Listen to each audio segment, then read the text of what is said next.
it like pulls at your brain in a special way, Dystopia. So like it's the real world, like it has like, people use forks and speak English if it's in America or whatever. Like they wear pants. Like they have all these things that, like, maybe in a fantasy world you'd be like, do they wear pants? Like, what do they wear? I have to like explain. So there's already that foundation of like, okay, I don't have to make all of the world building decisions. There's some things.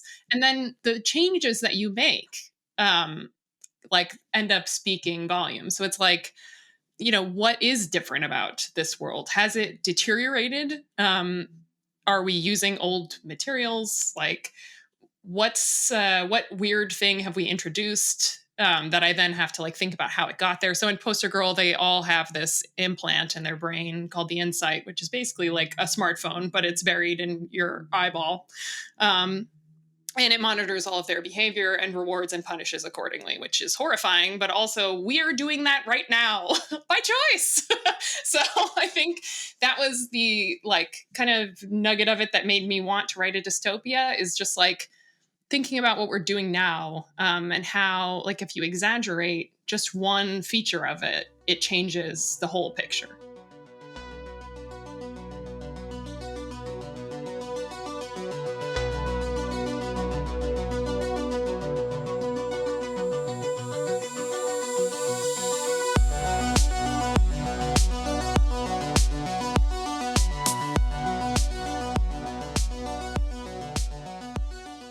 What is up, everybody? You're listening to episode 103 of SFF Addicts. I'm your host, Adrian M. Gibson, and welcome to your weekly dive into the world of science fiction, fantasy, and writing craft.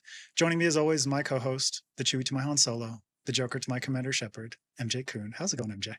Hi, I am doing lovely. How are you? Doing real good today. Yeah. Even though we got the energy crisis and everything, I don't really give a shit because we're here and I'm happy and it's all good. And I'm going to pimp my girl's books because she's the best. If you want to get the Blue Baby, Among Thieves, her debut novel, and the Big Brother, the Green Baby, Thick Ass Thieves. If you want to support MJ's work and get yourself a nice thiefy duology full of heists and hatchets and all that fun stuff and whores, because I haven't said that in a while, MJ, even though it's not an H word. Love to give people a misconception of what they'll find. Misconception. There is no romance. Deal with it. Slight romance, but whatever.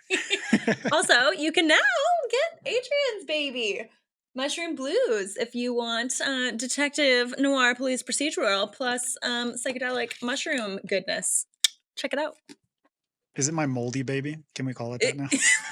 Do you want to call it your moldy baby? That sounds really I would macabre. personally vote for the blue baby of Adrian. Blue baby. Blue baby number 2. Okay. There you go. Yeah. As well, a quick note for listeners, the SFF Addicts Patreon and merch store are live, so you can check the links in the description to support what we do here. Also, don't forget to rate and review the podcast on your favorite podcast app, and check out the FanFiAddict YouTube channel where this and every other episode of the show is available in full video. Also, a quick shout out to our newest patron on Patreon, Daniel Rich. Thank you so much for supporting the show.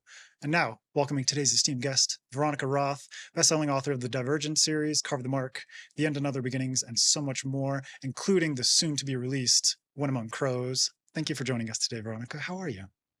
I'm good. I'm holding up my teal baby. Is that? I like it. The teal baby. Works. The teal baby. Yeah. But you gotta say bebe. Bebe. You have to say it like that, though. Bebe. Bebe. My teal bebe. I don't think I can do it. No, I'm good. Thank you for having me. This is going to be great. It's an absolute pleasure. We're off to a good start. I'm all for this. Before we dig deeper into the episode, a quick word from our sponsor. Strap in for a fast-paced heist that rockets through the gritty void of outer space. Chloe's Kingdom by Gregory Michael is a pulse-pounding sci-fi adventure that keeps readers on their toes from start to finish. Let's dive right into the story. Chloe Espinosa is a wild-haired petty thief aboard the Kingdom, a drifting city spaceship. Once rich but now poor, Chloe is determined to break free from the honeycombs and return to her life in the gardens. Only one problem. She hardly has enough coin for her burrito, making a lavish apartment seem as distant as the stars. All that might change, however, when Chloe is offered a heist that could make her unimaginably rich. But she can't break into the impenetrable coin vault alone. We have a young mastermind who can't let go of her past, a mathematical genius in desperate need of coin, a privileged kid from the gardens with a debt to pay, a bartender who's serving revenge, a mischievous raccoon with bottomless appetite, and a battered soul who's been wronged by the council. Their plan? To rob the treasury and bring down the corrupt council. But in a game where the stakes are jail or death, every move could be their last. A top 15 Amazon bestseller and number 2 in hot new releases, Chloe's Kingdom is packed with heart-stopping action, mind-bending twists, and an unforgettable adventure through the stars. This is a must-read for fans of sci-fi and heist thrillers. Chloe's Kingdom is available now exclusively on Amazon, free on Kindle Unlimited, or you can grab your copy on Kindle, paperback, or hardcover today. And now, enjoy the rest of this episode of SFF Addicts. Let's start off with an intro for you. For listeners who aren't familiar with you, can you tell us a bit about yourself and your work? Sure. I'm from Illinois, the Chicago area. And so why did I start there? Okay. And I started off my career writing dystopian YA with Divergent, which was, extremely well timed. And then subsequently I've been always kind of writing the line between science fiction and fantasy. I started writing for groans, for grown-ups, with Chosen Ones in 2020. And since then have written 2 novellas, Arch-Conspirator, which is a retelling of Antigone set in the far future, and When Among Crows, which comes out soon. And then, I wrote a dystopian mystery with Poster Girl. I've been all over the place, guys. Yeah. But, I was so confused when you said groans for a second. And yes. I was like, oh, grown-ups. Yeah, I don't like saying groans. I don't like saying for adults because then it sounds like something it isn't. Yeah. I have had that misconception. Like when I started telling people I wrote adult fantasy, they were like, "Oh, you do? Wink, wink." Yeah, and I was like, "No, Why is that the connotation though? I don't know. Is it of adult films? Like, adult bookstore, adult. That's true. Yeah. That's true. Everywhere else except books. And Okay. when you I never applied it before. And when you start off in YA, you have to specify. So it's like non-YA. Right. I don't know. Yeah. Right. That's not great. The OA. The Older grown-ups. adults. It's all about the grown-up. Mm-hmm. Okay. I also call whatever it's called, groany baloney. It's like mortadella. Yeah, I call it groany baloney. So that's probably where it goes. That shit ain't for the kids. That's not for the kids at all. Mm-hmm. That's right. Oh my gosh, I love it. Right, You've dabbled in a bunch of different kinds of genres and subgenres in this very cool space that we all like to play in. And we on the show always like to talk about our guests' origin stories, aside from being from Illinois, which was the lead-in. Sweet. But what is your origin story in terms of fantasy sci-fi? Like, do you remember the books, movies, games, shows, anything like that when you were younger, you saw it, read it, whatever, and were like, oh, this, I'm going to be too into this? Yes. Yeah, I do. Okay. So, I kind of read a standard set of sci-fi fantasy when I was a kid, just A Wrinkle in Time and The Giver and stuff like that. But that's not really when I knew this would be a problem, if we want to call it a problem. It was Animorphs, K.A. Applegate. Oh, shit. Yes. So Wow. my brother really liked them. And my mom, after my parents divorced, she, for a while, gave us each a half hour of dedicated time with her, 3 kids in the family, which was pretty amazing considering she was working all the time. So it was when did you ever get time for yourself? But she would read to us in that half hour, and I used to steal my brother. So I would sit outside his room and listen to the Animorphs when I was too young to really handle the Animorphs because it's sort of dark, for a children's series. And he would get so mad. He's like, "You're stealing my time with mom." And I was like, "Yeah." But those books are so disturbing, even thinking about them as an adult. And I think that's when I knew that there was something different about my reading taste as opposed to the people around me. So I was just yeah, a worm crawls into his brain and takes over his body and his life and his memories and seamlessly folds into his social system. That's what the premise of this book is, basically. Yeah. Sign me up. I know. Yeah. So I was on board. That is a beautiful deep cut. I am just I was not expecting that. Yes. I loved Animorphs so much. I know. And I think they lasted so long and they became so epic. They sort of, like the bigger ones, obviously the main series is like they're slim chapter books. Yeah, but those are the ones I knew of. Yeah. but there are like bigger ones that are more alien and just get weirder and weirder. And I love them. And like people die in that series. So if you want to, series was brutal. so if people want to blame me for the dark turns that my books have sometimes taken, I would like to direct them to the Animorphs books and to Catherine Applegate and Michael Grant. We can thank them for Veronica's work. Yep. Well, speaking of dark turns, no, this is actually a bright turn because when you released your debut, you mentioned it was like right time. And we were talking with James Logan last episodes about, because he works in publishing as an editor, and he was saying like so much of success in publishing, a lot of it is just comes down to chance timing. Like the timing of this book happened to be perfect, and the timing of Divergent was fucking perfect. It was, yeah. So can you speak a little bit to how that happened and how that, attention, the fame that you and the book received kind of impacted you? Well, it's sort of tricky because like when you say, oh, it was about the timing, it almost like dismisses your own work, So I'm a self-deprecating person, so I've had to fight against that impulse a lot. But I just think it does a disservice to everyone who has a really excellent book come out and nobody reads it. Like it does a disservice to them to claim that it has anything to do with anything other than timing and luck. Like a lot of people are out there doing really good work. And like we all know, like quality doesn't rise to the top. That's not what rises to the top. It's not like lack of quality either. It's just like random. It has nothing to do with it. It's a combo. You had a great book that was fantastic and also happened to align with the market. I think it's both. It's things. An aspect of it. Timing is not 100% the equation, but it's like it's like a multiplier, right? Like you already had something great, and then the timing happens, and it helps to multiply the success. There's also like the aspect of it where like no one hates it more than I do, like the book. Because that's just how I am about my work. Like I want to grow from it, so I end up analyzing it and picking it apart, and then by the time it's out, I'm like, hate this thing. So I also love it. It's like it's both at once. But anyway, so it came out and it was big.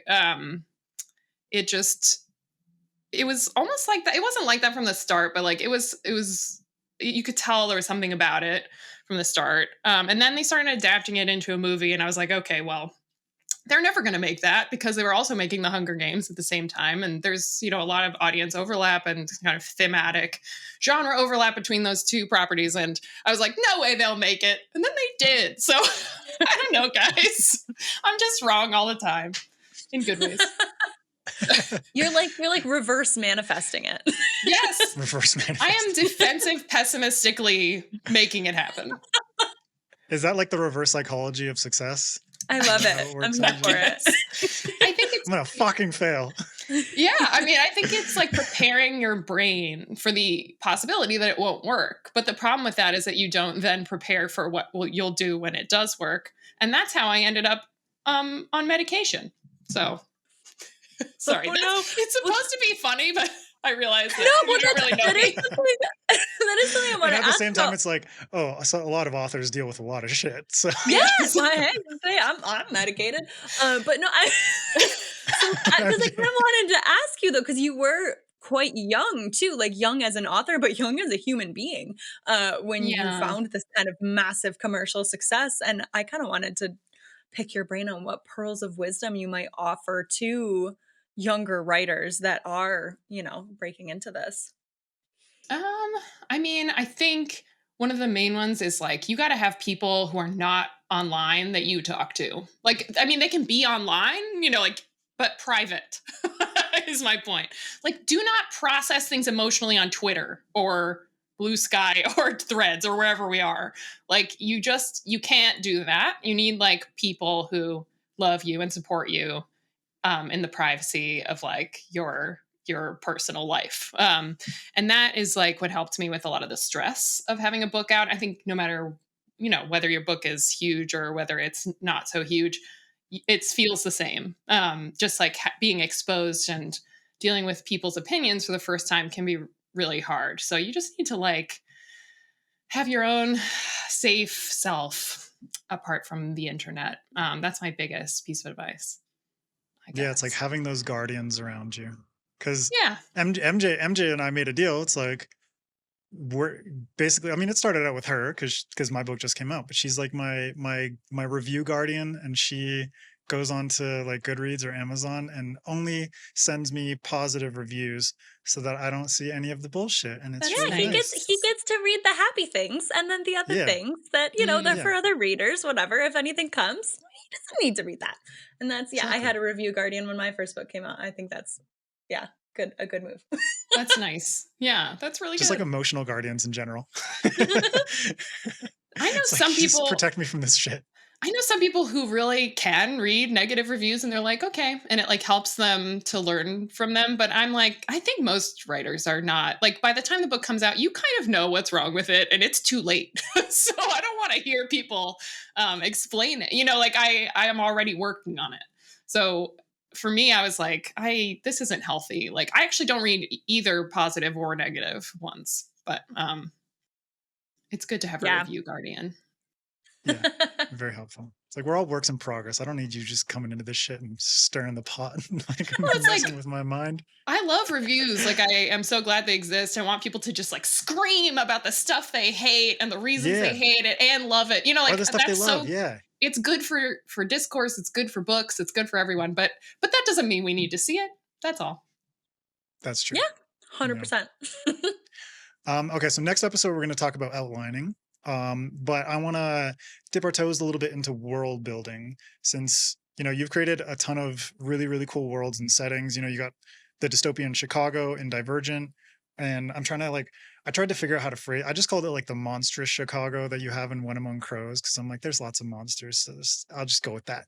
Yeah. But then you've also got like the Last City on Earth and Arch-Conspirator, the Seattle Portland Megalopolis, and Poster Girl. But what's your favorite part about creating a fictional world and kind of diving into this world building process? Wow. My favorite part. You think this would be easy, right? To answer? I find world building really hard, actually. It's not like the part that comes naturally to me. It's like I love it. Otherwise, I wouldn't write genre fiction. But I don't think I have like a natural facility for it. Some people really love digging into all the little nitty gritty. They have like, you know, documents with like the history and the culture like written down like an encyclopedia. I'm not that guy. I like the world insofar as it like facilitates the emotional development of the characters. That's like where my interest sort of ends at first.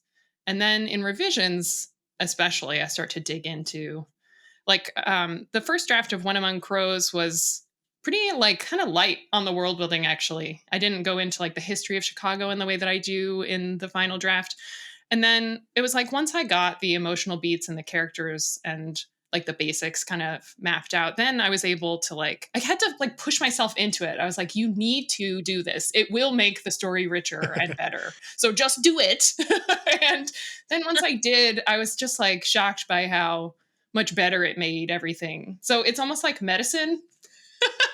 It's like, I have to do this necessary work in order to like build the story better. And like, it improves everything. Like it ripples outward to the emotions and to the characters and to everything in the story. So I think my favorite part is seeing like how if you really put in that work and make yourself go into like the complexity of the world, you can bring a like really polished story out of it.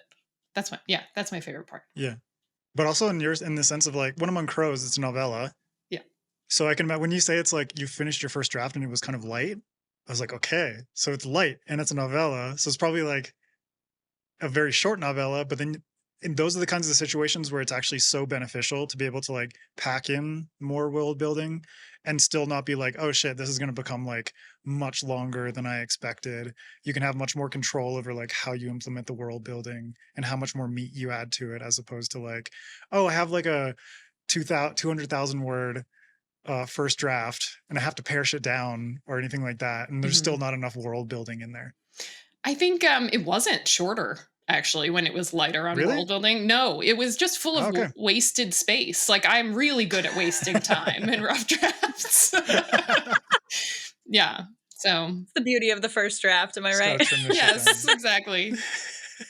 Well, I want to see, like, okay, so because one thing I noticed about your worlds is that they're super immersive, and that's why I was like surprised when you were said that you don't love the world building, because I'm like, oh my I mean, god, I it's like do. I don't you're want to so good at misrepresent. it. Like, I do love it, but I also hate it. Like, I don't know if that makes sense to people who aren't writers, but like sometimes you because it doesn't come naturally, you're like, I don't like it. I like doing things I'm naturally good at. Yeah. But that doesn't mean that you don't like. I enjoy it more than I enjoy most things. You know, Right, so, right. It's just Right. on the scale of writing things. Yeah, it's satisfying to see Right. it come But it could together. be I like feel my that. dialogue's not that great and I don't like writing dialogue. And it's still something that you have to like actively think about and improve to make sure it's not shit. yeah, Even though you might not completely love it, you know? yeah. But you still Yeah, love it well- more than like cooking or running. Running. Well, I love most things more than running. I love cooking. Don't go there. But what's your, if you had to give someone advice, and especially because it doesn't come as naturally, what is the like secret sauce that you kind of add? And it's fun that it happens during revisions, because I almost feel like maybe that makes it a little easier to pull out what it is you're doing, what it is you're adding when you're consciously deciding to add these world building elements. If you're going to sit down with another writer who struggles with world building and say like, okay, well, look here for places to add things, right? Like, where is it that you're looking to add those details? I think I usually take a look at kind of what I've already put there. Like, I've put something in this draft, like whatever draft it is, that is like a knot that needs to come unraveled. So like in this case, it was like the reason this book is set in Chicago is because there's a huge Polish population in Chicago. I know I'm one of them. So it's like one of the biggest Polish cities outside of Poland. And I was just Really? like, yeah. And Not even like New York?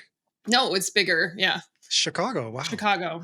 It's because of the steel industry and like the stockyards that were here. Oh, okay. And it was like a place of refuge after during the Russian Revolution, Polish So Russian War. they probably came in like the 1920s is when like most of them came over.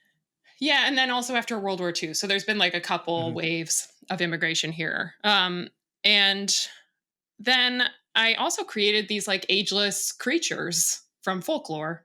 And I was like, well, you have to dig into the history then, because they've lived through that. Like, why would you not? That's the knot, like why didn't we untie that knot? Oh, because it took research, it took like more time. So I kind of like, it was like the rough draft has a lot of placeholders. Like, okay, we'll explore this later, and when we have time. And like, I wrote this short story set kind of like before a comet hits Earth, when a bunch of scientists are trying to preserve as much of like Earth's material as possible. It's called Arc. And in it, I was like always talking about plants. So I was like, okay, I have to pick a plant to research. And I started to research orchids. Like, I didn't want to research orchids, but I did. And then I knew a lot about orchids for like 6 months. But now you know so much about orchids against your own will. yeah, like anyway, so I think there's always those things. I just like, you have to look at your draft like a detective a little bit. Like, look at what you already did, the choices you already made, because they're the ones that are going to feel the most natural to you. So then you can bring the world building out of that, instead of trying to like impose something that doesn't feel like natural to the story. So Yeah. It's like a puzzle that's just like missing certain pieces, and you can fit them in the only way that feels natural. Because if you try to jam that shit in there, it will you not can work. tell. Yeah. And I've had to teach my son that. Be like, buddy, it's not gonna fit. He's like, but if I I just promise. hammer it. No, straight up. He's like shoving that shit in there. I'm like, dude. Relatable. So relatable. Yeah. As writers, we're just trying to shove this stuff in there and just make it fucking work. Something that like a lot of your work kind of deals with is dystopias. It's like, obviously you started out with Divergent and you were heavily immersed in dystopia for that series, but I really liked how you explored dystopia in Poster Girl. And I was wondering what it is for you that appeals to you about dystopias as like a fictional playground, or why you've returned to them multiple times. God, it's such a good question, and I just like don't know why. Poster girl, yeah, okay. So let me like mentally switch gears here. Why did I do that? But isn't that something we also experience as writers? Is just like that spontaneous stuff that we might not necessarily have an explanation for. Yeah, I think though it's like because it like pulls at your brain in a special way, dystopia. So like it's the real world, like it's supposed it has like people use forks and speak English if it's in America or whatever. Like they wear pants. They like they have all these things that, like maybe in a fantasy world you'd be like, do they wear pants? Like what do they wear? I have to like explain. So there's already that foundation of like, okay, I don't have to make all of the world building decisions. There's some things, and then the changes that you make like end up speaking volumes. So it's like, what is different about this world? Has it deteriorated? Are we using old materials? Like what weird thing have we introduced that I then have to like think about how it got there? So in Poster Girl, they all have this implant in their brain called the Insight, which is basically like a smartphone, but it's buried in your eyeball. And it monitors all of their behavior and rewards and punishes accordingly, which is horrifying, but also we are doing that right now by choice. So I think that was the like kind of nugget of it that made me want to write a dystopia, is just like thinking about what we're doing now, and how like if you exaggerate just one feature of it, it changes the whole picture. So that's an appealing part about dystopia, is that you get to play with stuff that's already going on. Yeah, it's like I like that, because like the differences speak volumes. When you said that, I was like, yeah, that really clicks, because there are so many things that are comparative. Even in something like 1984, there's so much comparison to like, okay, these are humans, these are people living in England, and like you say, they wear trousers, not pants, and the clear differences are what speak volumes about that particular society, whether it's like suppression of speech and freedoms and stuff like that, or in the case of Poster Girl, where it's like the ways in which people are tracked and essentially like quantified in a lot of ways, much like the surveillance sort of apparatus in a place like China. And it's like the United States is unfortunately veering towards something like that, and we're doing it, guys. Terrifying, and people are willing It's to not do like this there's shit a because million books tell us not to. We don't listen. Yeah. But no, that is a cool thing. Convenience trumps freedom every time, right? I mean, yes, but I think the thing for me that I was like most interested in is how voluntary it is. Because I think when we read 1984, we're like, oh, bad government imposes this from without. It feels very forced in that sense. Yeah, and that made sense for the time that it was written. But now, like, the thing that we need to examine, because 1984 exists, we can start exploring these other things about surveillance states. And the part that was interesting to me is that, like, people just hand their data off. Like, I've done it. We've all done it to, like, sort of participate in society. And everyone's cool with it. Like, I don't have anything to hide. Like, I guess now, every time I start talking like this, I'm like, oh, no, you got to you just reel it in, because I've got a real soapbox about this. But I do find it, people think of kind of like fascist regimes, like somebody comes in and just puts it on top of you. But like to a certain extent, like we welcome it. Not every person individually, but like as a society, it doesn't just like appear on your doorstep. Like you invite it slowly, which is creepy and awful and good to be aware of. Yeah. And it permeates. It's like the social norms just like slightly change day by day. Yep. To the point where people are almost like unaware of how drastic the changes actually are. It's yes. Like, I didn't invite that person into my house. It was like, you did. Like 2 years ago. You signed a just like terms and conditions. conditions. Radically different back then. Yeah. Well, and I can see where that would be a super fun, like, fictional playground to work in as well, with exploring that and kind of just taking things that maybe are alarming about modern society and like cranking them up to 11 and say, hey, let's chase this down the rabbit hole and see where it goes. I want to talk about, we've mentioned it a little bit, speaking of the groans. and then the YA audience, because you have played with different audiences, right? Like you've spoken to different age ranges, you've worked in different genres, you know, you've kind of had this fun smattering, like we mentioned earlier, of different work where you're exploring all different areas of the space, which is so cool. I want to talk about the challenges and the rewards that you've experienced during the transition periods, right? Like how challenging has it been to transition from YA to writing more adult stuff? How challenging has it been to kind of play with these different genres? Have you noticed challenges? Yeah, I think it's hard to get people who have readers who have, for good reasons, like particular associations with YA, and especially with that era of YA, it's hard to get them to see that any work that you write after that point might be for them. So like, you know, people are like, ugh, YA, that's so annoying because it was like in the news a lot. It was like this buzzword, you know, and maybe they tried to read a couple of them and found that they were understandably, you know, not well matched for an adult reader. And they're like, ugh. And then they kind of like, your name becomes a part of that. And it's a little hard to get them on board with giving you another shot.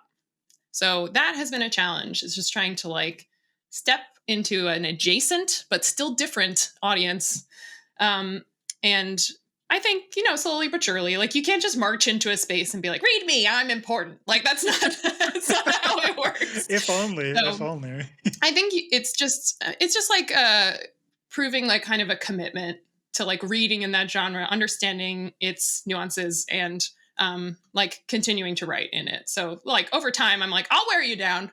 You just wait. So that has been a challenge. The actual creative part is not hard. Like it's just a different character, age, different themes are, you know, relevant and interesting to people of that age. So that was kind of all. And you get to kind of slow down with adult sci-fi and fantasy, like because the readers are just a little more patient. It's not that young adults can't be patient, it's that the conventions of the genre have like conditioned readers to expect speed in YA. So that was like an adjustment. I was like, oh, you mean I can just kind of like swim around here for like a couple pages and people will just stick it out. That's so great.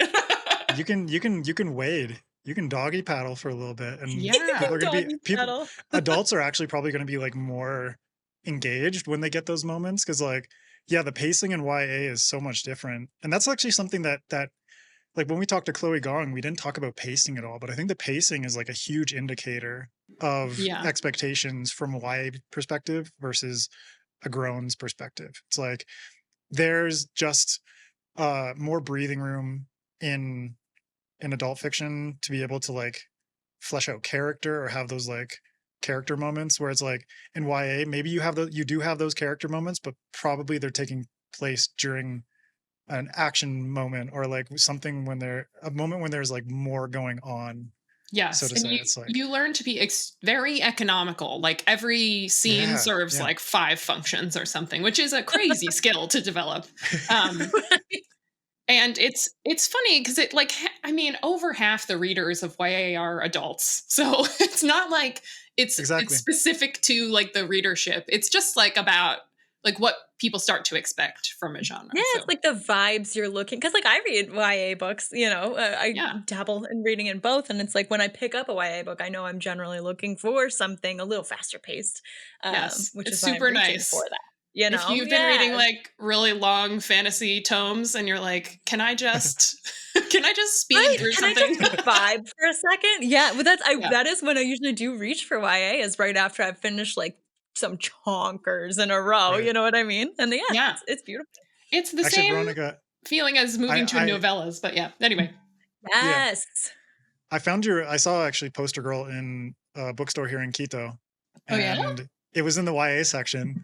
Oh, I was like, like, because okay. I like for sure, yeah. You're like, No, well, but I you actually, tried. it's the same bookstore where I found the entire Witcher series in the YA section. I'm like, y'all, no. They're just like, you know what? Oh, it's sci-fi fantasy. Only the children's read that. Yes. But right next to it is like, if it's like English, like literature in English, there's like the adult section, and then there's the young adult section. And I just found The Witcher in the young adult section, even though there's fantasy in the adult section. And I'm like, I actually spoke to them. I was like, there's like a lot of sex and violence in these books. Right. It's You may not actually wanna YA. Put a And they're just content like, warning on these. and it was like the most like soap opera moment, because like, or like telenovela moment, because the woman who worked there was just like, oh, Dios mío. It's like, yeah, get that shit out of there. It's like, I don't even work here, but please. They were like, please. it's a video game, so obviously it's for Yeah. teenagers. It's like there's so many Obviously. things wrong with all of those assumptions, but sure. But we can see see where exactly. you were Get it going, straight. maybe. Oh man. Okay, well we talked about it a little bit earlier. I love how the Polish kind of community in Chicago obviously must have had like a huge influence on One Among Crows, but I want to dive into this novella a bit more in terms of like how the story came about and how you went about like in exploring Polish folklore and creatures and stuff like that as you incorporated it into the narrative, because I love this. Speaking of The Witcher, which involves Yes. a lot of Polish monsters. Okay, so we should talk about The Witcher because it was part of this. So there was kind of a Nice. cluster of things going on when I came up with this story idea. And one of them is that I was playing Witcher 3. So I think I had never gravitated toward it because while I have played video games, I don't usually play that complex of a video game. It was a lot of inventory management. That was something I hadn't really done before. It was like Breath of the Wild was my only experience with it. It was a lot of like combat stuff that I Magic didn't know how to do. systems, all this kind of stuff. And my husband gave me homework. He was like, play 20 minutes a day until you get into it, because it takes like 3 hours to get used to it. And then you'll be hooked. I promise. And you'll then like love it. 100 hours later. Yeah, that is what happened. So I really started to love it. And sort of around the same time, I had a conversation with like an actual Polish person, as I would describe them. Like, he's a Polish guy, he came from Poland, he lives in Chicago, about being Polish in Chicago. And he just said sort of offhand, he was like, well, you know, there's a lot of ways to be Polish in Chicago. And for me, this was huge because I don't speak Polish. We don't have a whole lot of like Polish traditions in my family because I'm a first generation American, but my mom came here as like a child. So she's a little removed from Poland, and like, so am I. And I didn't feel like I was allowed to like it or to like connect to it, because it's like being a poser, you know. Like there are other real Polish people out there in Chicago who like can speak to their parents in Polish. And so it was a little bit of like, just talking to him made me realize like it does actually belong to me, so I can learn more about it, and like it's all right. So then The Witcher and the like acceptance of exploring that part of my identity kind of came together in like a very special way with this book. It was great. That's so awesome. I mean, props to you for getting into The Witcher, even though it's like, it is very daunting at the beginning. And there's like quests where it's like, oh, fetch a frying pan for this old lady. And you're like, why the fuck does this matter? Literally, MJ, like, I don't know if you played The Witcher 3. It is the frying pan for the old lady. That's the first quest. The frying pan. Yeah. I'm like, how is this relevant? And then by the time you like hunt that first monster, you're like, oh shit, this is okay. I'm getting into this. It's all coming together. It's all coming together. I love that though, because like Chicago is like such an iconic city, but I feel like it's one of those cities where there's so many layers in terms of like the culture that has been infused into it over the years. Can you tell people a little bit more about One Among Crows and like give them a bit of an idea of like how Chicago and this folkloric Polish influence kind of merged together? Yeah, so the basic summary is that One Among Crows is about a mysterious man named Demeter who goes to a mysterious woman named Alla with a deal, which is that he'll help her cure this curse that's been killing her and her whole bloodline. He'll help her with that if she helps him find Baba Yaga, who lives in Chicago, of course. Legendary witch Baba Yaga.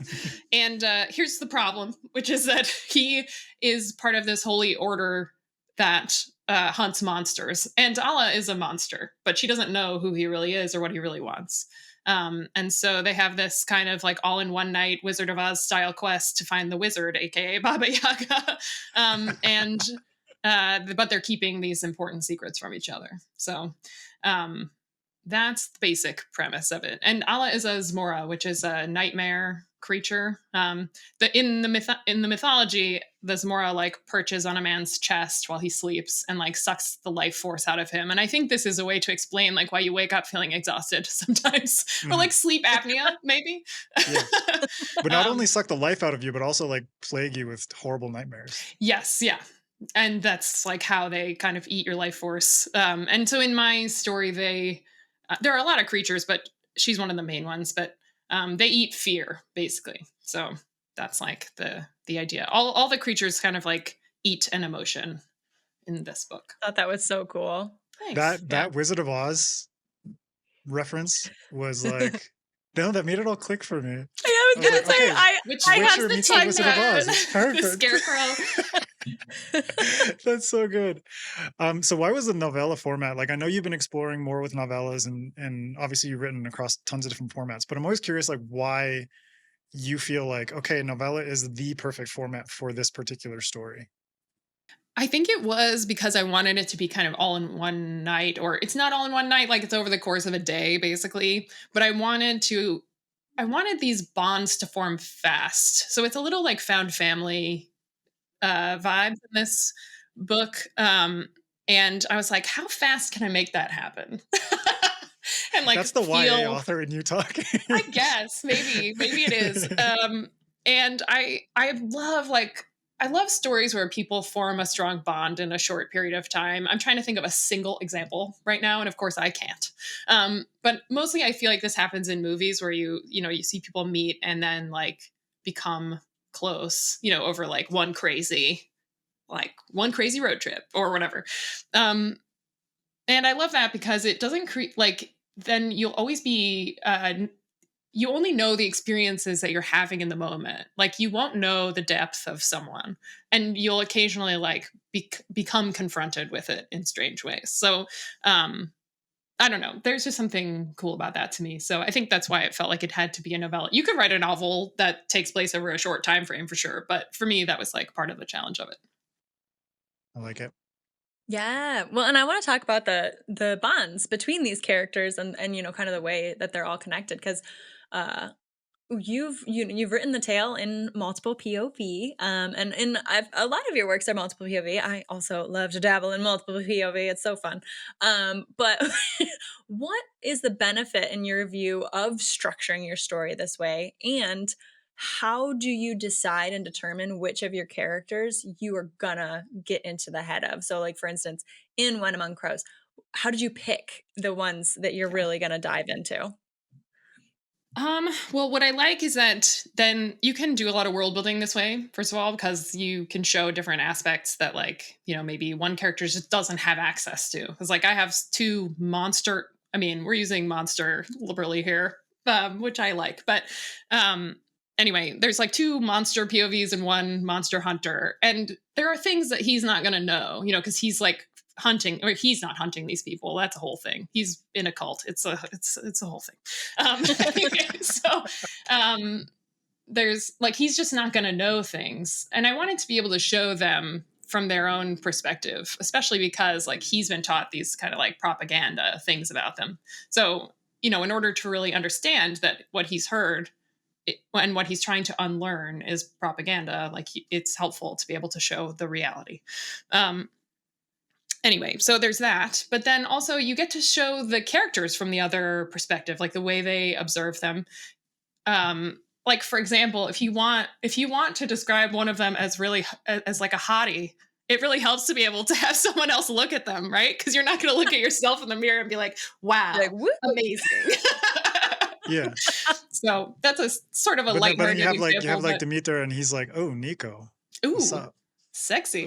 That is what happens. I don't know how you'd say like what's up in that really like stereotypical American way in Polish, but what's up? Imagine. What's up? Yeah, I don't know either. But yes, yeah, I mean, and in ways that are like more serious than that, like they can kind of see things. We're blind to ourselves in certain ways. So I love multiple POV for that reason. You can kind of reveal different things. Yeah. And it was cool how the different characters is like the way that they know Chicago, like the way that each of them knows their sort of like environment. And especially for like the monster characters where it's like there's the sort of monster subculture within Chicago, and so it's like they know certain people and certain locales and all this different kind of stuff. And there's like a Whereas hierarchy, Demeter, like who's the scary ones and who are the like the customs of who's feeding off of like fear versus who's feeding off pain and like all this different kind of stuff. And it's like cool how emotions played into that as well as like a, I don't know, some like fucked up source of energy for these monstrous creatures. Yeah, there's a moment where Demeter walks into a place and all the banshees stare at him because he's very sad. He's a sad man. And and they eat sadness. So they're like, ooh, hot damn. A snack. That's like the weird twisted macabre version of like, oh hey hotties, like someone walks into a bar like, and literally like, I want to eat you. Yeah. No, not really.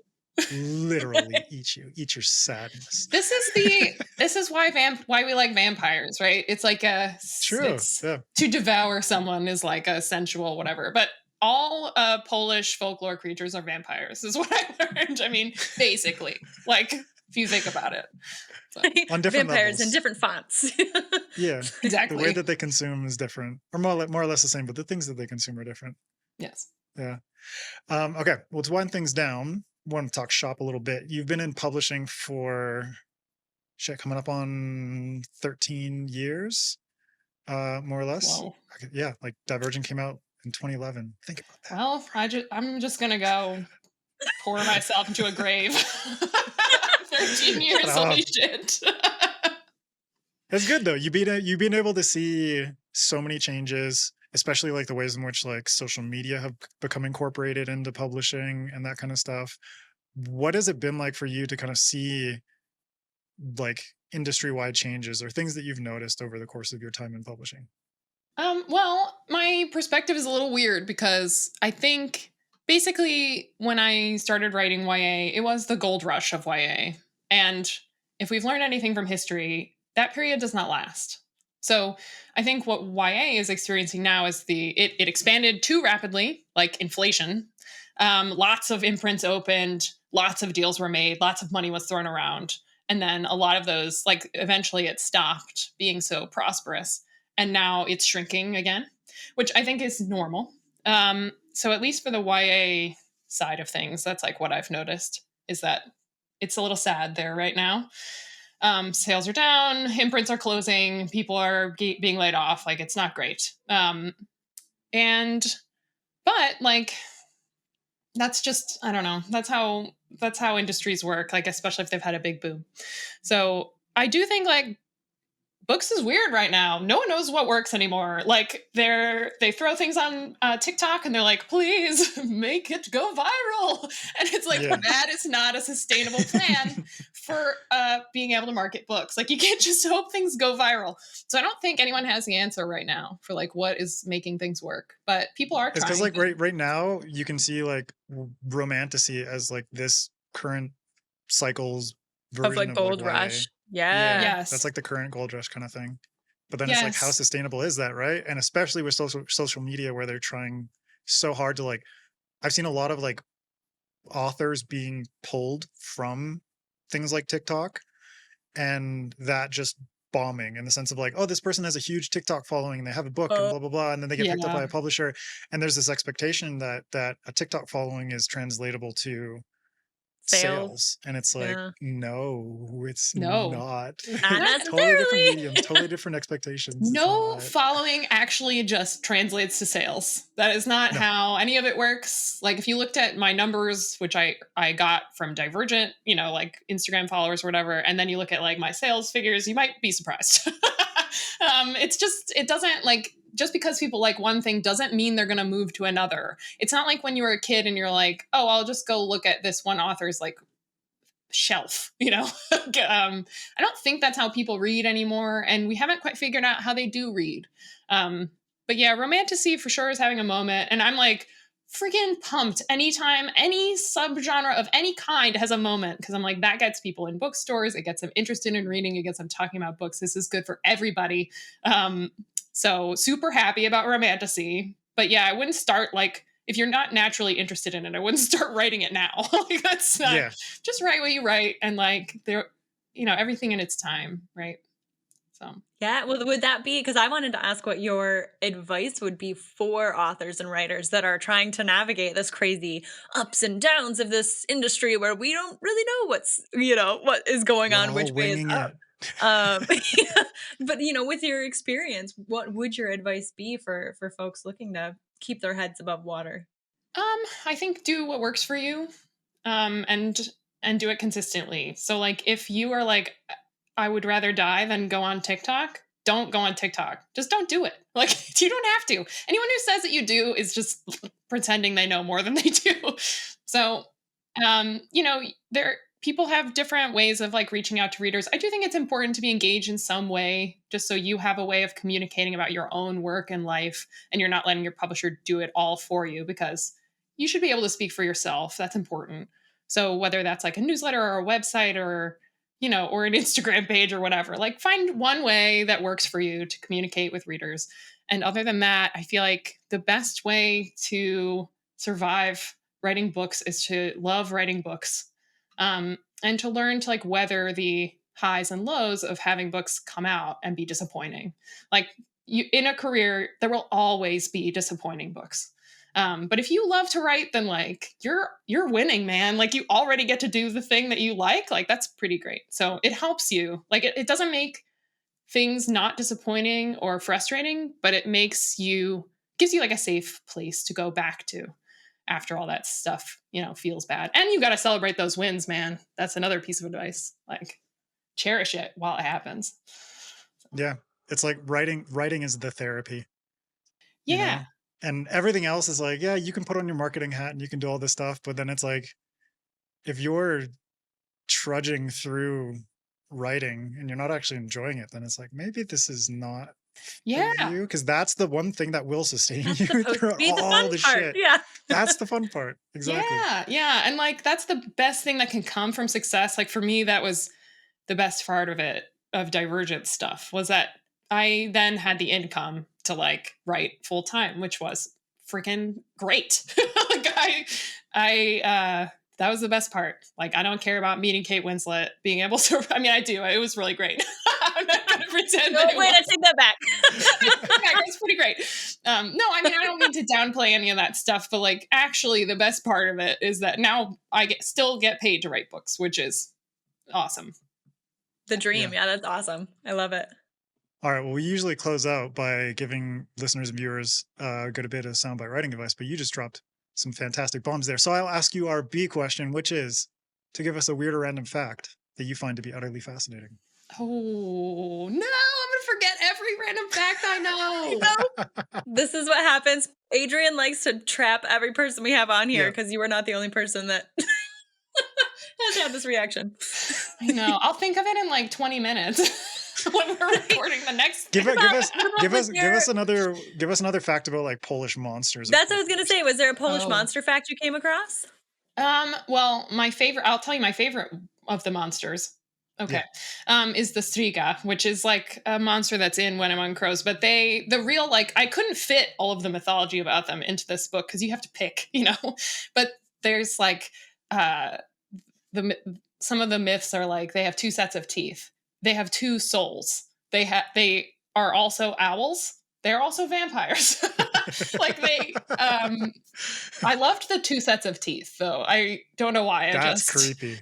And the two souls thing was interesting. That actually kind of ended up inspiring me, like in reverse. I was like, okay, well, what can you do with like half a soul? Which is what happens in the book. So, anyway, Striga, very cool. Very cool. Is that? I think there was like one quest in The Witcher 3 that involved a Striga that was like so good. Yeah, I was going to say, as soon as you said that name aloud, I was like, wait a second, I think that's also in The Witcher.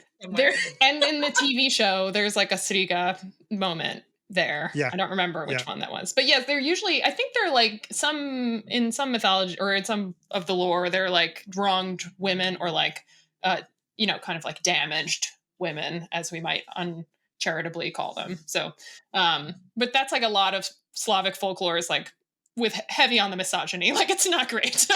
Yeah. But yeah. That's why you can update it for a modern audience with something like One Among Crows. That's right. So there you go. Yeah, that's what it's all about. We're modernizing. When you create like an underworld that's a matriarchy, that's how you get your revenge. Yeah. I mean, you got Baba Yaga hanging out in Chicago, so. And like there's a lot of down from there. There's a lot of homophobic legislation in Poland right now, and that's why I have two men making out in this book. That's not why, but it is great. Yeah. Just some light kissing. Enjoy it. Sorry, Uncle Stan, Veronica, for having to proofread my makeout. Anyway. Fuck it. All right, Veronica. Well, thank you so much for chatting with MJ and I today. It has been an absolute pleasure. Thank you. So yeah, thank you again. And for anyone who wants to hear Veronica's reading from One Among Crows, it's probably not going to be the light kissing, but you can check that out on our Patreon if you contribute over there. And Veronica, if you could please let everyone know where they can find you online. Yes. Well, my website's veronicarothbooks.com, and I have a Substack at veronicaroth.substack.com, and I'm on Instagram at Veronica Roth. Right on. And go by One Among Crows. It is out, I believe, when this episode goes live. If it's either May 7th or May 14th. But yeah, so May 14th when the next episode comes out. Go get yourself a copy, or you can pre-order right now. Yeah, pre-order. It comes out next week when this goes live. Just like whatever, time shit. Yeah. You can also follow SFF Addicts on Instagram, Twitter, Threads, all that stuff at SFF Addicts Pod. You can follow me at Adrian M. Gibson. You can go buy my book, Mushroom Blues, if you want some fungi and detective stuff and all kinds of body horror and psychedelics and fun stuff like that. So, MJ, what about you? Yeah, you can find me on all the socials at MJ Kuhn Books, all one word, or just check out everything on my website, mjkuhn.com. Got links to all my books, and by the point this comes out, my interactive journal, the Story Bible, will be out. So if you want to brainstorm your own world and characters and all that stuff, check it out. So there you go. With a faux leather-bound vibe. Yes, with a gorgeous cover by some cool dude that maybe goes by Han Solo on this show. I don't know. Commander Shepard, that's my go-to. There you go. Okay.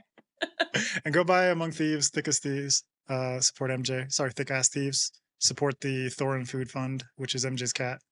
Yes. Feed him. Feed that boy. He's hungry. Make my cat chonky.